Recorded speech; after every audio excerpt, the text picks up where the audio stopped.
भौतिकवाद ज्यादा आ जाने के बाद तुलसीदास जी कहते हैं कि हरित भूमि तृण संकुल समुजन परते ही पंथ, जिमी पाखंड विवाद से लुप्त हो ये सदग्रंथ। अच्छे ग्रंथ, अच्छे गुरुओं की वाणी लुप्त होती चली जा रही हैं, परंतु फिर भी गुरु का गांव है। मैं ये मान रहा हूं कि या तो बहुत कुछ स्मृति तो उनकी रहती ही होगी, रही होगी, और हमारे हृदय में उनके संस्कार तो जरूर रहेंगे। अरे किसी जगह के अंश तो जरूरी होते हैं, उनके गुण जरूरी होते हैं मानव के अंदर में। तो ये गुरु गांव है, और साधारण गुरु का नहीं, गुरु द्रोणाचार्य का है। जो गुरु द्रोणाचार्य भगवान कृष्ण को साकार प्राप्त किए हुए थे, 24 घंटे साकार दीदार करते थे, और साकार दीदार करते करते उन्होंने शरीर त्यागा, अर्थात पुनर्जन्म उनका नहीं हुआ, मोक्ष हो गए। ऐसे गुरु और उनके द्वारा या महान शक्ति का स्थापना करना। मेरे प्रेमियों, देवी केवल हम इतना ही मानते हैं, देवी की पूजा कर लो, पर दिव्यम ददाती, वो दिव्य कर देती है, अर्थात मोक्ष की कराने वाली महाशक्ति है। मेरे प्रेमियों, अगर शक्ति नहीं होगी तो आप और हम कुछ नहीं कर पाएंगे। बिस्तरों में सिसकते रहेंगे, डॉक्टर लगे रहेंगे, वैद्य लगे रहेंगे, एलोपैथी, होम्योपैथी, आयुर्वेदिक, कुछ नहीं कर पाएंगे। और जब शरीर में शक्ति होगी तो अपन कठिन से कठिन कार्य को कर लेंगे। शास्त्र कहता है, उद्योगिनम पुरुष संघम अपैति लक्ष्मी देवेन देमिति का पुरुषा वदंती। हम कायर हो जाएंगे अगर वो मां कृपा नहीं करेगी, शक्ति प्रदान नहीं करेगी। और शक्ति केवल शरीर का ही नाम नहीं है, बुद्धि की शक्ति, आत्म शक्ति, शरीर की शक्ति, वैभव की शक्ति, लक्ष्मी की शक्ति। यानी वो लक्ष्मी एक रूप में नहीं है, वह पुत्र लक्ष्मी रूप में भी है, धन लक्ष्मी रूप में भी है, गजा लक्ष्मी भी है, वैभव लक्ष्मी भी है, पराभव लक्ष्मी भी है। उसके नाम है, वो अनेकानेक रूपों में है। वो शक्ति के बिना मानव जनजीवन नहीं हो सकता। अरे और ले लीजिए, ये जो रखा हुआ है मशीनरी क्या क्या है, ये तो यही लोग जाने। पर इंजन फिंजन तो मेरे आश्रम में मैं जानता हूं, इंजन मोटर। हमने कहा भाई मोटर 20 हॉर्स पावर की लाना। हॉर्स पावर का मतलब है घोड़े की ताकत, यानी 20 घोड़े की ताकत के बराबर की मशीन लाना, पानी खींचेगी। 5 हॉर्स पावर, 10 हॉर्स पावर, अर्थात उस लोहे में भी पावर है। अगर उसमें शक्ति नहीं हो तो लोहे की कोई कीमत ही नहीं है। क्या कीमत है लोहे की? पर उसमें जब पावर डाल दिए जाते हैं, 10 horse power, 10 horse, 25 horse, 50 horse, वो लोहे में भी हॉर्स की, पावर की ही कीमत है।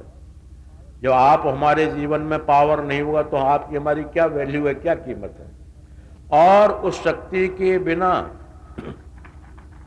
आप हम रात दिन शिव शिव शिव शिव रटते हैं, अच्छी चीज है, परंतु मेरे प्रेमियों, शिव में इकार शक्ति का रूप है। अगर ई को हम निकाल देते हैं शिव में से, शक्ति को निकाल देते हैं, ई शक्ति है व्यंजन, शक्ति को निकाल देते हैं तो शिव की जगह शव रह जाता है। और शव का आप सब पढ़े लिखे शायद अर्थ कर ही लोगे। अक्षव किसे कहते हैं? श्री हरिओम तत्सत श्रीमन नारायण का नाम शव है। श्री हरिओम जब हो जाता है, जब शव कहते हैं, भगवान शिव भी शक्ति के बिना शव हो जाता है। और इसका प्रमाण आप रामायण पढ़कर देखेंगे तो लगे समाधि सहस 87, भगवान शिव समाधिस्थ हो गए तो शव हो गए सती के त्याग करने पर। इसी तरह विष्णु में उकार शक्ति का रूप है। जब वो शक्ति स्वरूप निकल जाता है तो विष्णु शब्द रह जाता है, और वी उपसर्ग आता है। प्रपरा सम अनुभव निश निर दुष्दुर वी आंगनी अधि अपि एते प्रादया, अर्थात वी जो है विसर्ग प्रादय शब्द है। जब विष्णु में से उकार निकल गया तो विष्णु रह गया, वी में से वी को निकाल दीजिए, प्रादय शब्द को स्नेह रह गया, और स्नेह धातु है मृत्यु, स्नेह मृत्युर्गता। सिद्धांत कौमुदी में आप पढ़ेंगे तो शृणार मृत्यु हो, शृणा मृत्यु के अर्थात वो भगवान भी सदा क्षीर सागर शयन कर जाते हैं। ब्रह्मा में आकार का रूप शक्ति का जब वो निकल जाती है तो ब्रह्म रह जाता है। ब्रह्म का कोई अस्तित्व नहीं होता, कोई रूप नहीं होता, कोई आकार नहीं होता, कोई गुण नहीं होता, कोई परिपक्वता नहीं होती। ब्रह्म एक शब्द है। अर्थात बिना शक्ति के बिना वो भगवान ब्रह्मा, वो भगवान विष्णु, वो भगवान शिव सृष्टि का पालन पोषण संहार नहीं कर सकते। और वो भगवान श्रीमन नारायण बिना शक्ति की अनुकंपा के सृष्टि का प्रादुर्भाव नहीं कर सकते। हालांकि उनकी मानसिक सृष्टि है, विषय भोग की नहीं है, पर बिना माया के बिना वो मानसिक सृष्टि का प्रादुर्भाव नहीं कर सकते। सृष्टि का प्रादुर्भाव कर देंगे तो मां के बिना लालन पालन नहीं कर सकते। इसलिए शक्ति का स्वरूप सदैव काल से पूजनीय है, माननीय है और हम लोगों को मानना चाहिए। क्योंकि शक्ति आत्मा का नाम ही शक्ति है, ज्योति का नाम ही शक्ति है। जो उनको ज्योति दिव्य प्रदान करती है, आत्म शक्ति प्रदान करती है, शरीर शक्ति प्रदान करती है, धन शक्ति प्रदान करती है, बल शक्ति प्रदान करती है। देवी के बिना नहीं हो सकता। अर्थात देवी की उपासना करने वाला ये गांव गुरुगांव। देवी की उपासना हमारा अनादिकाल से हर संतों ने भी की है। ये नहीं आप लोगों को बताया, संतों ने भी की है। ऐसा संत जगत में कोई भी नहीं है जो दिव्य देवी की उपासना न करता हो। हम बैठे हुए हैं रामानुज संप्रदाय में, हम तो आप विचार गौर से देखिए कि हम तो केवल जो है उपासना ही नहीं बल्कि सर पे धारण करते हैं श्री देवी को। 24 घंटे सर पे लादे रहते हैं, सोते हैं तो सर पे, जगते हैं तो सर पे, हंसते हैं तो सर पे। ये श्री देवी की उपासना है। श्री देवी क्या है? ये वही महान शक्ति का स्वरूप है। काली देवी क्या है? वो शक्ति का स्वरूप है। परमहंस रामकृष्ण परमहंस ने काली की उपासना की। गुरु गोविंद सिंह जी ने, दसम पातशाही ने काली की उपासना का प्रमाण शिव बार और चंडी बार को आप पढ़ें, कोई पढ़ना चाहे तो चंडी बार नाम का ग्रंथ दसम पातशाही ने लिखा, उसमें दुर्गा सप्तशती का पाठ लिखा है और चंडी की उपासना का प्रमाण लिखा है। तो हर संतों ने चंडी देवी की उपासना की। भगवान भाष्यकार रामानुजाचार्य ने भी श्री देवी की उपासना की। उपासना पद्धति हम लोगों की अवश्य बिगड़ गई है, उसमें बिगाड़ आ गया है। हमारा मन ऐसा मानता है कि माई जब खुश होंगी जब बकरा काटेंगे, माई जब खुश होगी जब जीव हिंसा करेंगे, माई जब खुश हो गई जब उसको दारू की बोतल पिवाएंगे। ये मेरे प्रेमियों, हमने राक्षसी धर्म को अपना लिया है। राक्षस लोग ऐसा ही करते थे क्योंकि उनके खान पान रहन सहन ऐसे ही थे, इसलिए ऐसा करते थे। रामकृष्ण परमहंस ने कहीं बलि का प्रमाण, कहीं श्राप का प्रमाण, कहीं हो तो कोई मेरे प्रेमी बिल्कुल अपने लिखित में आप मुझे आज दे दें, कल दे दें। रामकृष्ण परमहंस सात्विक उपासना, मां को दूध का भोग लगाते थे, नारियल का भोग लगाते थे, नारियल पानी पिलाते थे, यानी स्वयं जो भक्षण करते हैं सात्विक से सात्विक भोजन मां को उपासना में करते थे। आजकल उपासना पद्धति हमारी खराब हो चुकी है। वो खराब हो जाने के कारण हम भी तामसी हो गए राक्षसी प्रवृत्ति में, और हमने मिलकर अपनी माई को भी तामसी बना दिया है। अरे मांस मदरा खिलाएंगे तो क्या माँ अच्छा काम कर देगी? वो तो वैसा ही करेगी, जैसा खाएगी वैसा ही करेगी।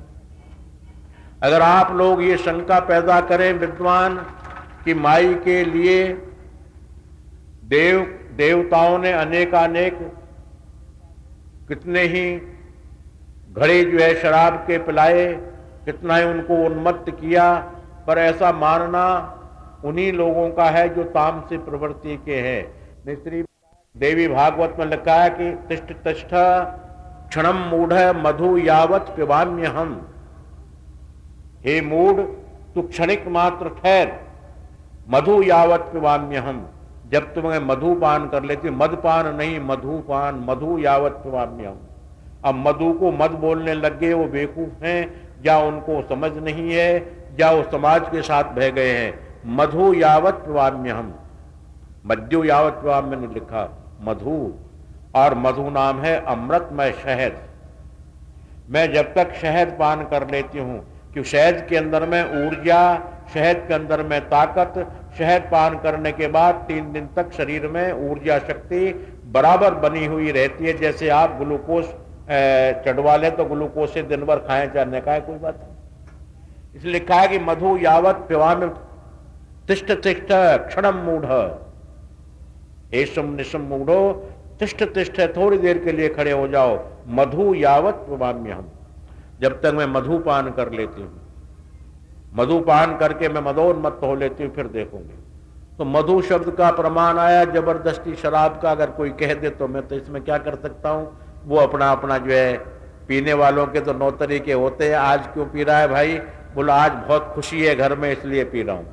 बोला आज क्यों पी रहा है? आज बोलो दिल दुखी है इसलिए पी रहा हूँ। बोला आज क्यों पी रहा है? बोलो जी आज इसलिए पी रहा हूँ कि आज मना हो गया है पीने का। तो पीने के तो लाख प्रकार के मैं नहीं कह सकता। बाकी माँ तीनों ही रूप सात्विक रूप हैं, और सात्विकी ही देवी होती है दिव्यम, जिसका दिव्य शब्द है वो तामसी कैसे हो सकती है? जिसका दिव्य स्वरूप है वो तामसी हो ही नहीं सकती। जो नारायणी प्रिया है, शिव प्रिया है, ब्रह्मा प्रिया है, वो कभी तामसी हो ही नहीं सकती। परंतु ये ऐसी प्रथाएं, ऐसे ही हमारी प्रणालियां भारतवर्ष में चल गई हैं। ऐसा हमको नहीं करने चाहिए। माँ की उपासना हमें जो है सात्विक फल, फूल, माला, नारियल इत्यादि से, स्तोत्रों से करनी चाहिए। माँ अति शीघ्र प्रसन्न होती है। ये हुए थे, वो हुए थे, जो भी किए थे, ऐसा ही मान लिया जाए। मैं तो नहीं मान रहा, पर आप लोग ही मान लें कि उनको पिला दिया गया था। शायद उसमें एक राज था कि उन्होंने ये कहा कि ये जितने भी संसार है ये मेरा पुत्र और पुत्री की तरह है। तरह नहीं, मेरे पुत्र पुत्री हैं, क्यों मैं जगत माता हूं। इसलिए इसमें शुंभो चाहे निशुंभो चाहे जरासंध हो, चाहे इसमें महिषासुर हो, कोई भी है मैं इनके लिए नहीं मार सकती। उस संबंध में उनको सुरानाम शराब तो नहीं, उनको दारू नहीं पिलाई। सुरानाम जो सुरो, देवताओं के द्वारा एक बहुत बढ़िया जो एक अच्छा केमिकल या अच्छी चीज से जो बनाया जाता है, वो उनको सोमरस का पान कराया। सोमरस का पान इसलिए कराया कि उनकी बुद्धि में भ्रम पैदा हो। और उन्होंने फिर कहा कहां है शुंभ निशुंभ, मुझे बताओ मैं मार दूंगी। उन्होंने शुंभ और निशुंभ का हनन किया, दैत्यों का विनाश किया, और उनके प्रसाद रूप में लेने वाले मेरे प्रेमी या मेरी माता बहनें जो भी लेती हैं उनका प्रसाद चढ़ा करके बोतल बंसी का। तो मेरे प्रेमियों, आप लोग या मैं घर में लड़ाई झगड़ा करने के अलावा क्या करेंगे?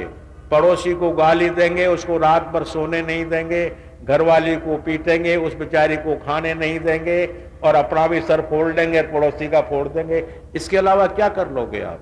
वो माँ अगर उसको सोमरस का पान करा तो निशुंभ जरासंध, शुंभ निशुंभ और महिषासुर का हनन किया, हमारी रक्षाएं की।